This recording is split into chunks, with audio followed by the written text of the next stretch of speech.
So the dietary guidelines has been an area that NCBA has been very involved with really since 2012.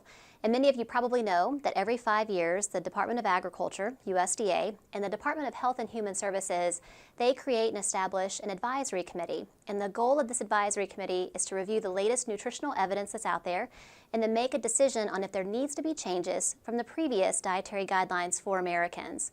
We went through this process in 2010, and since 2012, NCBA has been engaged in the 2015 dietary guidelines development. The committee actually for the last 2 years has had a series of public meetings. NCBA has submitted multiple comments to the process throughout the last year.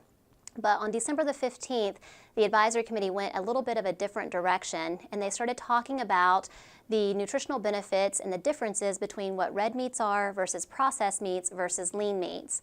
And when the advisory committee came out of their committee meeting, they actually made the suggestion to remove lean meats from the overall phrase of what the government sees as a healthful diet. So this is very concerning to NCBA and our membership. And very soon, the USDA and HHS will actually release their scientific report, and there'll be a comment period.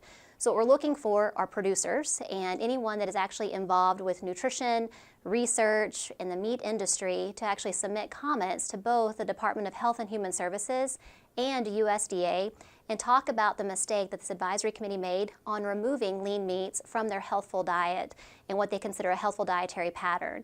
Obviously, we have more than 30 years of research that actually shows the benefits of beef and lean meat in the diet, and we want to make sure the Dietary Advisory Committee and USDA and HHS actually recognize that and make those changes in the final report that we expect out later this year. So you can find more information out on NCBA's website at beefusa.org. The report will come out very soon, and we hope that you will help us engage and make our cattle producers' voices heard here in our nation's capital.